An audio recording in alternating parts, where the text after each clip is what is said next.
ticklish business any way you look at it. Come on, we'll stick together.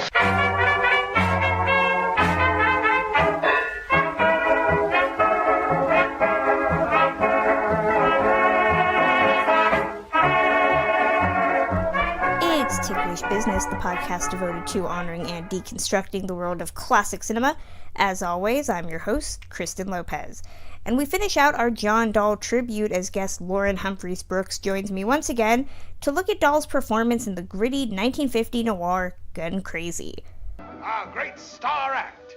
Ladies and gentlemen, as owner and manager of Packett's Carnival, it is I myself who present to you the famous, the dangerous, the beautiful Miss Annie Laurie Starr, direct from London, England, and the capitals of the continent, before whose remarkable marksmanship the greatest pistol and rifle shots in America have gone down to defeat. So, here she is, ladies and gentlemen, so appealing, so dangerous, so lovely to look at, the darling of London, England, Miss Annie Laurie Starr. Despite his top billing in 1948's Rope, which we discussed in the last episode, John Dall was never given significant opportunities to capitalize on it. By 1950, he was still trotting the boards of Broadway and entering the uncharted waters of television. Much of what put Dall on the road to making Gun Crazy revolves around the creation of the script itself. The idea for the movie started with the King brothers, Frank and Maurice, who had worked with Poverty Row studios like Monogram before going independent in 1947. The two saw a story in the Saturday Evening Post and came up with the idea of two love-struck sharpshooters on the run. After hearing about screenwriter Dalton Trumbo's contempt of court charge during his HUAC testimony, the King brothers offered him $3,750 to be paid over 18 months to adapt a story written by McKinley Cantor based on that article.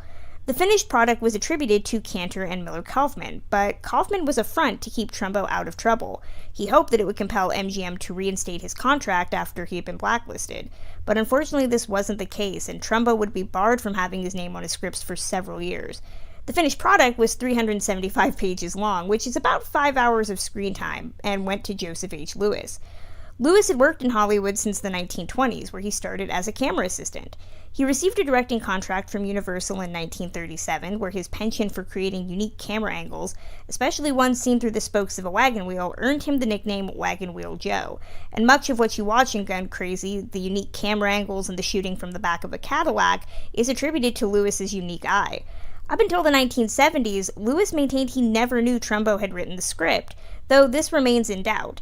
The script then threw some changes to please the code, such as marrying its leads, Bart and Annie Laurie, before they go on their crime spree, but before you know it, it was ready to go before cameras. $40 a week? We can get by on that. Yeah, maybe you can, but not me. It's too slow, Bart. I want to do a little living. What's your idea of living? It's not $40 a week. Tell me, when did you get this idea? Oh, I've always had it, ever since I can remember. If I don't get it one way, I'll get it the other. I didn't think we'd had it figured out that way. Well, so I've changed my mind. I told you I was no good. I didn't kid you, did I? Well, now you know. But I've been kicked around all my life. And from now on, I'm going to stop kicking back. Now, since the feature only has 2 leads, it would stand to reason that casting would be fairly simple. And where other films offer a part to multiple actresses, Gun Crazy isn't one of them. Joseph Lewis was said to have offered Veronica Lake the part of the villainous femme fatale Annie Laurie Starr, but she turned him down. Instead, it was British actress Peggy Cummins who was offered the role after Lewis screened footage of her in the 1947 period drama Forever Amber. Now, if you're saying, Kristen, Peggy Cummins isn't in Forever Amber, you would be correct. The role of Annie Laurie was a balm for Cummins, as 20th Century Fox was in the process of terminating her contract, presumably after the failure of her film Moss Rose. The studio ended up replacing Cummins in Forever Amber with Lyndon Darnell, and Cummins took on the role of the sensuous sharpshooter in Gun Crazy. As for Dall, there's nothing to prove or disprove he wasn't Lewis's only choice for the role of Bart. Lewis himself controversially said he cast Dall because Dall was homosexual and projected an inner weakness. Other critics have gone on to say that Lewis wasn't implying Dall was weak because he was gay, but more the sense that his marginalization aided in his performance. Regardless of all that, Dall did receive good notices for his performance, though it still never quite translated to leading man stardom. Hi. Well, it's a nice get-up. I like it. Good-looking gun. Thanks. That's English, ain't it? That's right. What show you with? Cheyenne, Rodeo, and Carnival. The rest will be coming through in a few minutes. I got too far out in front. You gonna play here? No, Well, it's an easy town on shows. 3 tickets, you've covered the whole police force. that's a pretty nice gun you got, too. I'm sorry, I don't let anybody handle it. I killed a man with it last year. Can you have it coming to him? Yes, but it wasn't much fun watching him get down. He had an idea he would get in the first shot. Yes. The King brothers' story of Boy Meets Gun was greeted with enthusiasm by United Artists, who wanted to eliminate the film's pulpy, B-quality veneer with a presumably new and improved title. So when they released it, it was under the name Deadly is the Female in the middle of 1950. Reviews were middling and audiences just didn't turn out. Lewis actually blamed the title, which he believed took away the film's unique identity, and honestly, he's not wrong. I mean, what would you rather go see, a movie called Gun Crazy or Deadly is the Female?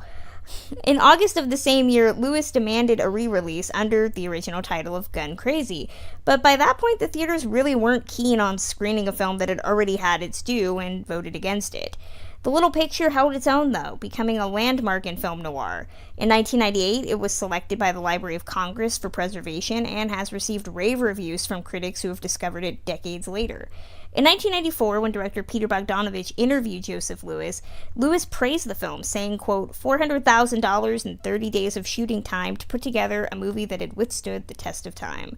And as for John Dall, yeah, things weren't too great for him, although he did do a lot more work on Broadway and television, but films just weren't his thing, and he ended up passing away at the age of 52. After the break, Lauren Humphries-Brooks joined me as we go a little gun crazy. I'll hock my guns. And give us enough dough to make another start. There isn't enough money in those guns for the kind of start I want. But I want things, a lot of things, big things. I don't want to be afraid of life or anything else. I want a guy with spirit and guts. A guy who can laugh at anything, who'll do anything. A guy who can kick over the traces and win the world for me. Look, I don't want to look in that mirror and see nothing but a stick-up man staring back at me. You better kiss me goodbye, Bart. Because I won't be here when you get back. Welcome back, listeners. We continue our look at actor John Dall by discussing the other movie that he is best known for, which is 1950's Gun Crazy, a very different movie from 1948's Rope. This is directed by Joseph H. Lewis, written by McKinley Cantor and Millard Kaufman, although Millard Kaufman is actually a front for Dalton Trumbo, who is credited with the screenplay. It stars John Dall and Peggy Cummins as two lovers who engage in a crime spree in order to get the life that at least one of them believes they deserve. Once again, I'm joined by the wonderful and amazing Lauren Humphries-Brooks. Lauren, how are you? I'm pretty good. I'm excited to talk to you about Gun Crazy because up until yesterday, I had never seen this movie. I had been told to, but I had not gotten to it. What was your background with this prior to recording? Well, I think I've seen this film 3 times now, and the first time around I saw it, I think because it had been recommended to me as being this important seminal film noir. I don't think I've seen anything else that Lewis has directed. And then I remember turning this on and being like, oh, it's the guy from Rope, which is the only time that I'd ever seen John Dall. So I was like, oh, this is very exciting. Of course, it's a very different part for him. But I've always enjoyed this film. I liked it the first time I saw it. Some of the camera work in it is just amazing. And I really like the 2 central performances. It's a combination of sun-soaked and gritty noir, which I quite like a lot. There's a sense of real life happening. This is a movie that I think if you have been raised on A-list noirs, you're going to be a bit taken aback because I had never seen this, and it's a very different noir in terms of tone, in terms of acting. It's very naturalistic. Technically, this is a take 2 recording, and you had mentioned previously that there's a lot of location-based filmmaking, which is different. Joseph Lewis does a lot of really interesting things with the camera that gives this voyeuristic look in a way that's very different from Rope. And the performances are very gritty. Aside from John Dall and Peggy Cummins, everybody looks like actual people. And really, John Dall, if you thought he didn't have A-list good looks, Here, he just looks like an average guy. I think that it's very easy to see why he wasn't a bigger name, because he just looks like a regular guy. And Hollywood, I think at that time, was like, we don't want that. This reminds me a lot of Detour, because Detour is one of those where it really had to sit with me in order for me to understand whether I liked it or not, because it is 90 minutes or less of watching terrible people do terrible things. And here, even though one of the characters has a conscience compared to the other, really, a lot of this is just based on animal instincts. These two are really horny for each other. And every decision they make is motivated by being turned on in some way. And I think that's very different from the way sex is utilized in something like Double Indemnity, where it just feels like it's bubbling beneath the surface, but you're not really clear if they engage in it. I was going to say Out of the Past. Out of the Past, there's no denying that those two definitely have sex. Here, you're not convinced that they're not going to just start having sex while they're actually robbing somebody. I mean, it's like that. Well, and maybe it's because that this is a B movie and that this is being distributed through Monogram Pictures. There's a little bit of a looseness to some of the censorship to it that you probably couldn't get away with, even in 1950 in Hollywood in a more A-list film. Because of that, you get much, like I was saying, get much grittier. I said earlier, I'll say it again, that it's very reminiscent of films like Kiss Me Deadly, the Mike Hammer noir, which is much lower budgeted, it's more violent, it's more sexual. It's all of the stuff that, like, the moral majority kind of objected to in the 1950s, just like, this is ruining our children.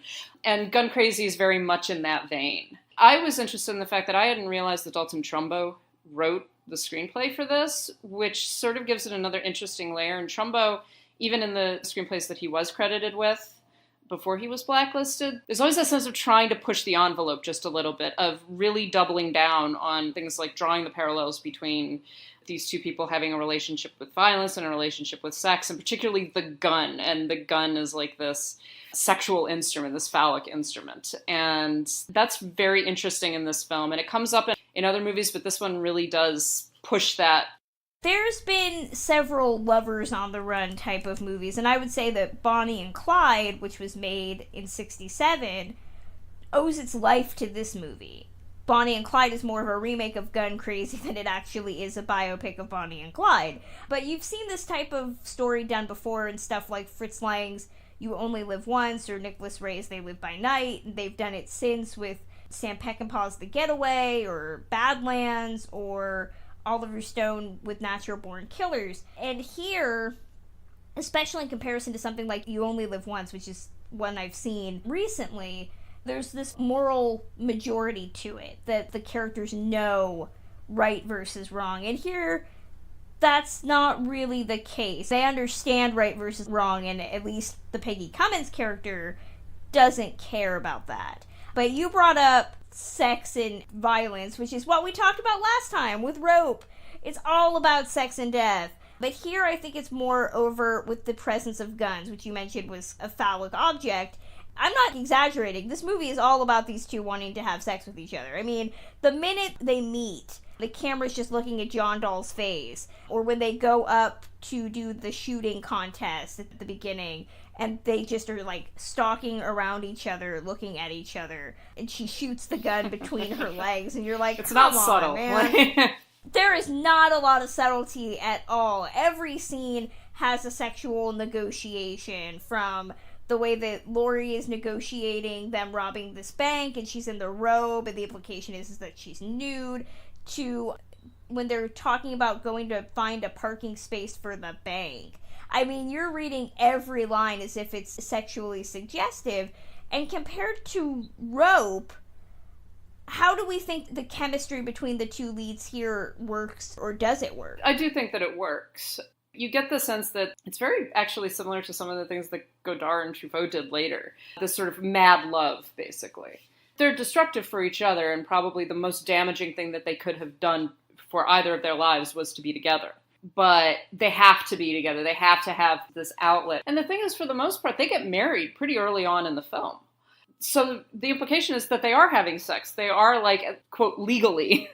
So they don't have to necessarily get off on firing guns or anything like that, but that is the way that they got off. That is what they're into, particularly her. give props to Peggy Cummins. She is into this character. She is so obviously gets such a thrill out of being a sadist, which is, of course, very different from Rope, where the John Dall character is the one who gets a thrill out of being a sadist. So I get the sense that actually Brandon and Laurie would have probably gotten along pretty well. They both are on the same wavelength. I was gonna say, I think that they would probably try to kill each other numerous times, but it would be amazing. The femme fatale is always one of those women that has the upper hand. You always believe in the noir world, and it happens for almost all noirs, is that the men are not thinking with their head up north. They're thinking with their crotch. Here, that's the literal manifestation. You never believe that Bart has any control over any of this. He's almost like a drug addict in a lot of ways. And at one point, they do try to separate. And he is the one that leaves his car to go back to be with her. It's not the other way around. So every time she says in this movie that she loves him, I never believe it. Because there's really no way to prove that in a relationship where the movie makes no bones about the fact that it is one-sided. There's an attraction between her and him, but I never believe that she actually gives a crap about him. I believe that he's just really convenient. He goes along with whatever she says. I kind of disagree with you on that. I think that he's convenient, but she needs him at some level, because if he was just convenient, she could easily leave him at any point, right? And it is an S&M relationship almost, where she's very much in power, she's very much in control, but she's not trying to lead him astray in the sense it's like in Double Indemnity, right? The whole point of that is that the Barbara Stanwyck character has gotten a hold of this guy who she can basically convince to murder her husband, or to help her murder her husband. And she knows that, and so there's a deliberateness to that. In this one, I don't think that she looks at him and goes like, oh, this is my ticket to escape or anything like that. I think she just looks at him just like, this is exactly what I want and this is exactly what I need. And so that's a kind of love. It's not a deep romantic love. I don't think it's like that he's deeply romantically in love with her in the way that we usually define it. That's why I said mad love. That they are violently in love with each other to the degree that they will destroy one another before the end of it. Very much like Bonnie and Clyde. There's a moment where you find out she has another guy that she's been with, which is the guy that runs the carnival that she works at. And you're never clear if she's brought this guy into a life of crime or if he was into that before. I mean, you're never really sure, but the implication is that this relationship is played out before. The only difference is that they haven't found a way to settle down and at least make some sort of living out of it. The Laurie character is very interesting because you're never given a real glimpse into her background. I mean, she mentions she's from England. Peggy Cummins herself was English, so I think they needed a way to hide any slip of the accent. That her father, they lived by the sea at a certain point, but you're never really sure what has brought her to be this dissolute figure. I think that's interesting in a landscape where women, especially as the 50s would happen, are becoming more of this domestic angel in the house type of thing, to use the Victorian term. You see this a lot in like juvenile delinquent movies. You're like, how does a nice girl like this become this like unrepentant figure? Well, we're never really sure. From the sounds of it, she's had this really nice childhood. To audiences of the 50s, that's what makes it more dangerous. I think that it's briefly mentioned, I would have to check the film again, but I do think that it's mentioned that her father owned a shooting gallery. Which is basically there for explanation as to why she's such a sharpshooter, why she's so good at it. At some level, it makes sense that Bart is a sharpshooter because he's a boy, like he grew up with guns, all of that kind of thing. But it's less, where does she come from?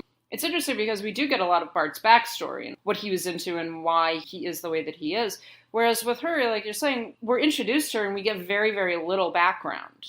It is more psychological at that level. There's something that's in her that this is providing her an outlet or an escape, much in the same way that some of the other women of film noir, like it's a trope that the woman who wants to escape a bad marriage, usually to an older man, which is kind of in play here with the original Carnival Barker that she's involved with up until she runs it to Bart. So you get some of that. Now there's something psychologically going on with this young woman that she needs this kind of violence as an outlet for whatever, like she's getting off on this. It isn't just an escape, in other words. What's also telling is how Bart is the central protagonist, but the gender roles are really swapped in this movie in a way that I think is supposed to be intentional. The fact that he is interested in guns, but he doesn't want to kill. She always talks about how she wants a man with guts who can give her action. Again, the words are very loaded with sexual innuendo. The concept of, like, masculinity. And we saw this with Rope, that the characters there wanted to assert their masculinity and thus their superiority over another man of their strata. And here you have the Bart character who is masculine up to a degree. And whether the fact that he won't kill, does that make him less of a man? And where does the gender lines, as we have commonly come to know them, especially in the 50s, everything feels very blurred. That whole thing that he's a pacifist who loved guns, I really like the notion of to begin with, because there's this whole thing that, like, he goes into the army. He's a brilliant sharpshooter, but he won't kill anything. And it's explained that the reason why he was, when he was a little kid and he got his first gun, he shot a chick and was just brokenhearted over it, and that he's never killed anything since. If you want to tease out the sexual connotations to the very end, it's basically like he can't follow through. And then it raises up, like, issues of his sexuality and, like, this idea that he can't get it off, basically. Which you also see with Bonnie and Clyde, which I think is a good segue there. I'm a big fan of Arthur Penn's Bonnie and Clyde, mostly because it has two of the most beautiful leads. I mean, it's Warren Beatty and Faye Dunaway, and I don't really know who to look at in that movie. There are a lot of similarities, a lot more similarities than I anticipated, because both of them are essentially supposed to be Bonnie and Clyde stories. You have the biggest giveaway is the wardrobe. Peggy Cummins wears the beret, which is what Bonnie and Clyde pretty much made famous. A lot of claustrophobic scenes in the car. Only Arthur Penn, you get a lot of front-facing stuff to show how many people are in the car, and here Joseph H. Lewis is actually filming from the back of the car. There's a scene where John Dall's Bart says that he's reading about funerals. Yeah. And there is a scene in Bonnie and Clyde where they take Gene Wilder's character, who's an undertaker, and the whole implication of them being able to know that their deaths are coming. And of course, the sexuality angle. Bonnie and Clyde, Warren Beatty's character, which is probably the most laughable part of the movie, is the fact that he's impotent. And aside from the fact that I don't buy that for a second, because it's Warren Beatty, but what I think this movie does better in a way that Bonnie and Clyde is just so cool. It makes them like Robin Hood figures, almost. It's just so cool to be in this car with Warren Beatty and Faye Dunaway and their berets and eating hamburgers, and it's such fun until it's not. Bart and Laurie are always on the knife's edge. You know, they're always one step away from just losing it all. So much of their decision-making is almost flawed from the get-go. I mean, when they stop at the one bank and the cop is walking out front and she gets out to talk to him. Right as he comes out of the bank, she has to, like, do that karate chop, which I was like, really? We know karate now, okay. I also like the costuming a little bit better here, because I am a sucker for, like, old-timey Western wear. They wear a lot of that here. But I think that where this is different is Bonnie and Clyde, even though it's set in the turn of the century, it feels very, very 1967. Here, the movie, I think, really wants to evoke the Old West. Again, that whole idea of the cowboy hero, the outlaw, from the way they dress to the way they act, and showing that that lifestyle is literally coming to a close as the 50s would start. And you see this move towards fearing communism, fearing conformity, fearing the suburbs, that this manifest destiny and this idea of the idyllic outlaw is passé. It is about freedom, and in much the same way that Bonnie and Clyde is about freedom. The only way for us to be free is to live outside of the laws. And you see that with her particularly because she has more of a vested interest in living outside of that, because she's female. Because there are only so many roles that she can occupy. So she gets married, and it's just like, okay, now what are you supposed to do? You're supposed to settle down, move to the suburbs, have a bunch of kids, have the white picket fence, all of that stuff. And that's sort of what the post-war era, really, is meant to evoke. She not only won't do that, it would kill her. And so her escape, her form of freedom, is to become, like you're saying, this Wild West outlaw, basically. To play that role. that ultimately is also going to kill her, but there's no other escape. Well, I think poor John Dall gets overshadowed by her in this movie because she's really great. We gotta talk about her a little bit more. I love how she's introduced with that gunshot to the camera, which I think is really great. This was actually her last Hollywood film. She only did a couple, and then I think she went back to England and made movies there. And I think she did just recently pass away in December of last year at the age of 92. So not a huge career. She did a couple films. She was in the Dana Andrews movie, Curse of the Demon. She only had 28 credits to her name. Gun Crazy is probably her best-known film. But she's got this animal nature to her, the way she's always like clutching on John Dall, the way she's looking at the camera. It's a very different acting style from like a Barbara Stanwyck or a Jane Greer, these characters that always look very put together. And I like her because she's so different. She's not on the same spectrum as like an Anne Savage, to use Detour again, which is the grittiest of gritty femme fatales. But she's not Jean Tierney in Leave Her to Heaven. She's a very interesting combination of femme fatales of the time. What do you think? She's very elemental, and I think you said animalistic. Like, there is this almost primal energy that is underneath all of that she's really just pushing back against everything that is expected of her. There's a wonderful shot where she turns around to look behind them as they're fleeing, and she just gets this look of absolute maniacal glee on her face. And she says, no, they're not chasing us. But you get the sense of like, but maybe they are, and it doesn't really matter to her because she really wants to kill someone. She really wants to hurt somebody. This is what she's getting into. It really is down to her performance because all you see is just her hanging on his arm and looking over his shoulder and seeing that look on her face. And you realize he doesn't see that. He never really sees that intensity in her that the audience is now being privy to. And it's brilliant moment and absolutely terrifying. So I think it's really the first moment you realize that this woman is psychotic. Worth pointing out, Joseph Lewis wanted Veronica Lake to play this character. That would have been very different. That would have been Most very people different. Who know me know. I think Veronica Lake could have played anything. I don't think she would have been very good here. For starters, I think she was older than John Dall by a significant margin. She would have been 28.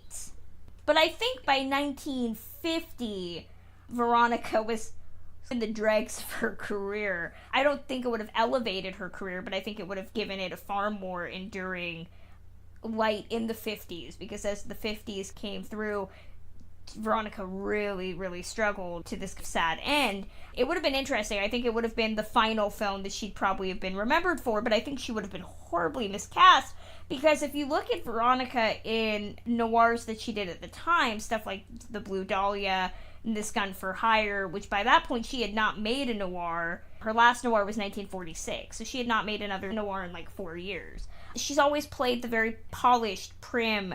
She can double cross, but it comes from this innocent little girl type of mentality. And that's not her fault. That's the fact that she was like barely 5 feet and she looked very young. She's not intimidating. That's the thing. She's not intimidating. Joseph Lewis probably saw something like This Gun for Hire where she's doing the magic and stuff. It was like, she could do sharpshooting. I think you need a woman with a bit more presence to her. Peggy Cummins steps into a room and she's just got this intensity to her. Veronica, you don't get that. It would have been nice to see her try something like this. It's a shame she didn't get to, but I don't think that this would have been the right role for her.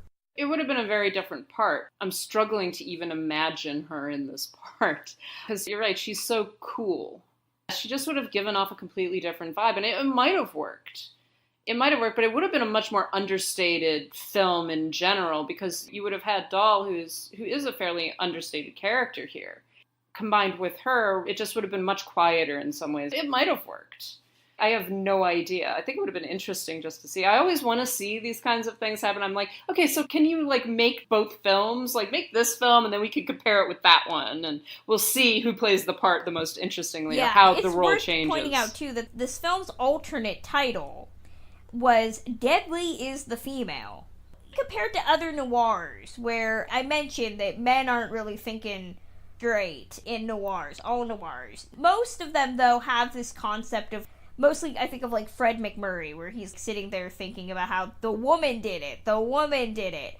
I don't get the blame game necessarily from this movie. I mean, yes, Laurie is the one compelling Bart to do these things, but there are moments where you start to question whether Bart is just like naturally into this. I don't feel that like he could say, she's the reason I am this way. No, and part of that is because we get his mentality before he actually meets her. We see so much of him, and we see, like, him going to juvie because he steals a gun, him being obsessed with guns, him coming out of the army. And while you get the sense that maybe there's a different path that this guy's life might have taken if he hadn't met her, there's a fatalistic turn to it. It's very much headed in this direction. This is the person that he is eventually going to become, almost no matter what he does. So there's a sense that she goads him into crime, but he enters into it with both eyes open. This is not Fred McMurray being conned into murdering Barbara Stanwyck's husband. This isn't John Garfield and Lana Turner in Postman Always Rings Twice. It's not her dragging him kicking and screaming via her intense sexuality. It's very much like, oh, this is something that we need to do now because we're broke. This is the reminder that I love John Garfield and I still need to see Postman because I haven't That's done it his yet. most iconic role.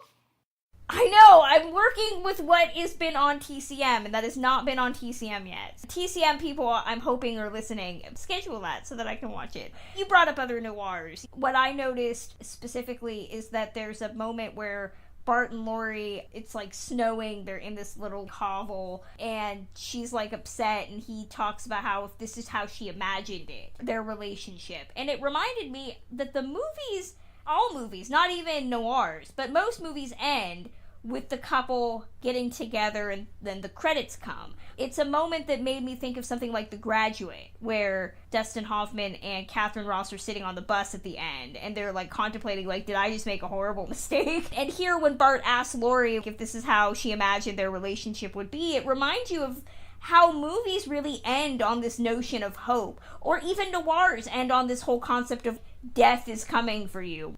Bart's just reminding her about the sad realities of relationships, which is that you struggle. Sometimes you stay in really crappy places and you have no money. I thought that was worth pointing out. Movies often end before this stuff even has to be thought about. Yeah, although a lot of noirs do tease out the fact that these kinds of relationships that are based primarily on sex and violence, as most noir romances are, do and usually end badly, especially if you resort to murder. This is partially because of the censorship code in the United States, and if you resort to murder, you have to be punished for it. So it's not atypical, I guess, in noir. And a great example is Double Indemnity, to keep on using that. These people are not going to save each other in the end. They're not going to run off to Mexico and be happy. It just isn't going to happen, and you know at some level it isn't. And it goes back to that fatalism of the entire film.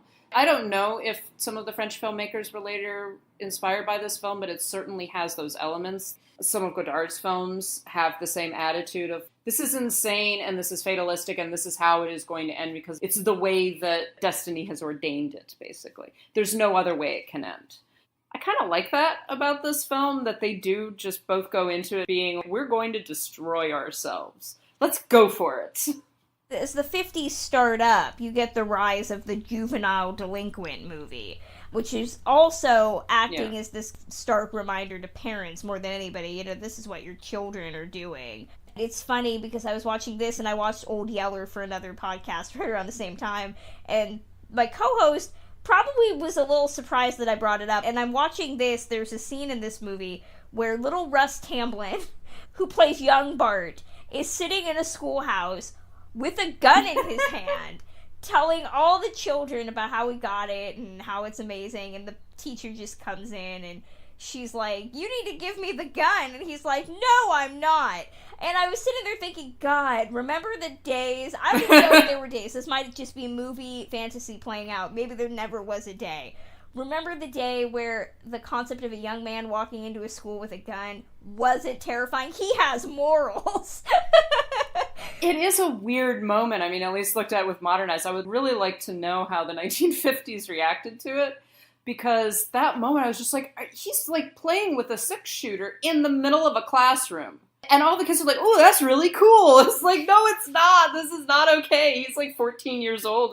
If there's any old listeners that remember watching this movie when it came out, I would love to know how that was responded to. You look at movies with older characters. I think of stuff like The Wild One or Rebel Without a Cause. Violence is really the sad nadir for the characters. Something in like Rebel Without a Cause, the death of Plato, spoiler alert if you don't know the end of Rebel Without a Cause, because he has this gun, and it's this moment where he wants to be a man, and that ends up proving only that he's a little boy. Whereas here, young Bart sees this gun as a 14-year-old is like something to be proud of. He wants to be a man, and I think his sister brings up the fact that there is no man at home. She's got a fiance that she's gonna marry, and the judge is, you don't need to adopt him, send him to a reform school, he'll be fine.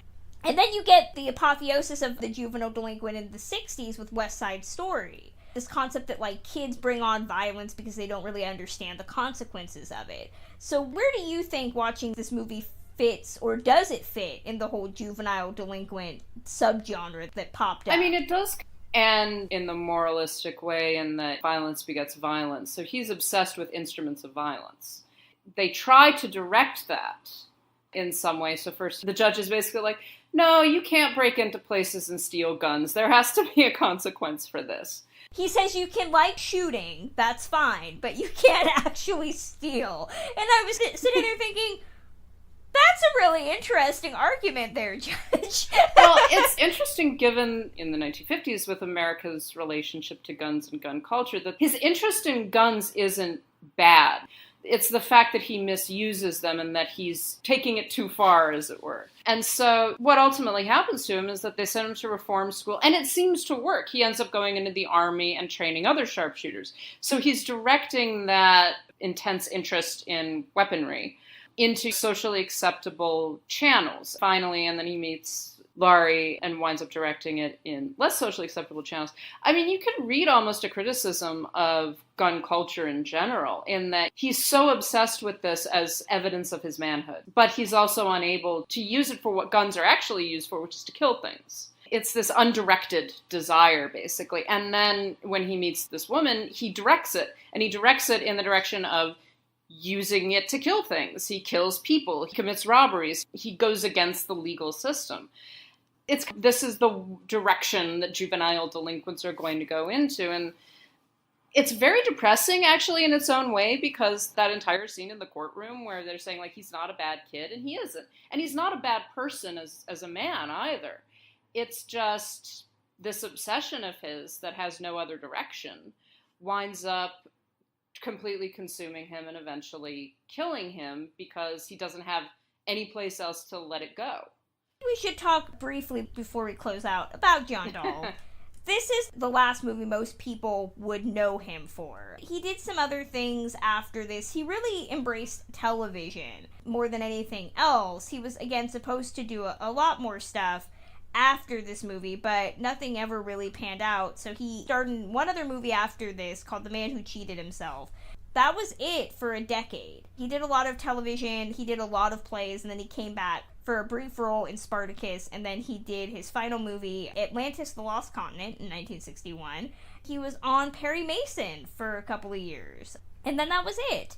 And then he died very early at the age of 52 in the early 70s. He has range. I think if you are saying that the guy who played Brandon in Rope also played this character, that proves his acting ability, because they're two very different characters. And watching it here, he does have this very sweet sensibility. He's very charming, and he has this ability to be romantic. I think my thing, which is why I don't think he ever really became a big star, is the fact that he's in this weird limbo. He doesn't have the looks of someone like a Cary Grant. He just is very nondescript, and that can be good, but I think Hollywood, mainstream Hollywood, did not know what to do with him. I think that seems accurate, and some of that may be about the time that he came up. So he began really appearing in films as sort of, it's the beginning of the end of the studio system. End of World War II, and then a very, very slow decline through the 1950s and into the 60s.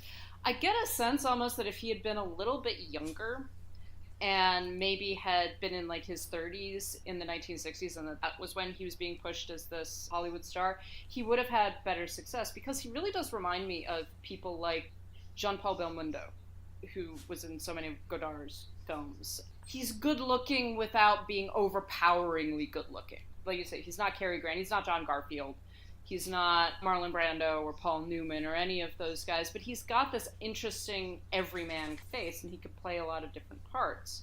I think that he would have been better off actually working more with directors like Lewis, someone like Ida Lupino, those lower grade films that actually have a lot of space for actors that look like normal people and that are very good at playing those parts. I wish that he had done more. I wish that some of those things panned out better. He was never going to be a matinee idol, and you look at him and you go like, there's no way that he can be. And some of that's because he's a little weird, just in the way that he talks and the way that he presents himself. And that would have played, I think, a lot better in the 1960s than it does in the early part of the 50s.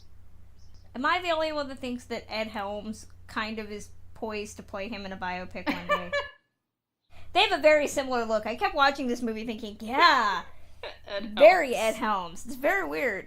If Ed Helms is listening, I'm just giving modern actors their Oscars for telling them they look vaguely like old Hollywood stars. Overall, what do we think about Gun Crazy and John Dall in general between the two films? I think Lauren summed up John Dall at least. What did you think about the movie overall? What are final thoughts do you have to impart to everybody who might be on the fence about this? Go watch the movie. It's fascinating. Even if the only reason that you watch it is to see the way that Lewis uses the camera in that extended take where he's actually filming over the back of the seat.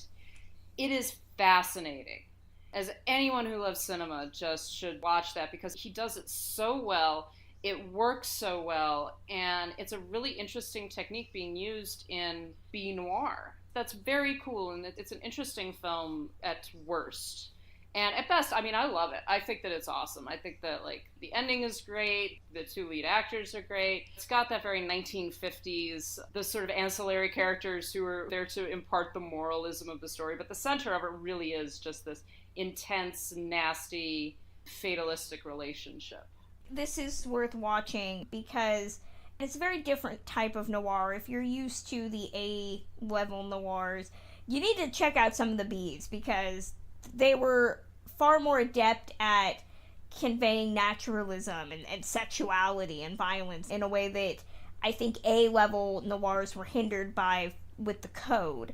And I think Peggy Cummins is fantastic. I think John Dall's really good. I don't think this is as good as his performance in Rope. It's probably wrong to compare the two because they're so different, but I think I liked him better in Rope than I did here. But I definitely think it's been good to watch both of those movies and get an appreciation for him, because those two movies are so iconic in the grand scheme of things, just for the controversy they evoke. This and Rope were very controversial. He's worth looking at, and worth looking at some of his movies. There's, of course, other ones that we didn't talk about, but those are the two I definitely say you should get a good overview. And Ed Helms, he could play the character. I'm just throwing that out there. Listeners, you can send me your thoughts about Rope, Gun Crazy, John Dall, Ed Helms. I don't care. I'll read them on the podcast. You can email them to me at ticklishbiz@gmail.com or tweet them to me at ticklish_biz with the hashtag Centennial Celebration, and I will read them online. Once again, I'd like to thank Lauren Humphries-Brooks for joining me all month to talk about John Dall, and as well as to talk about Ida Lupino. She was here back in January. We'll see Lauren again during the Centennial Celebration, I believe.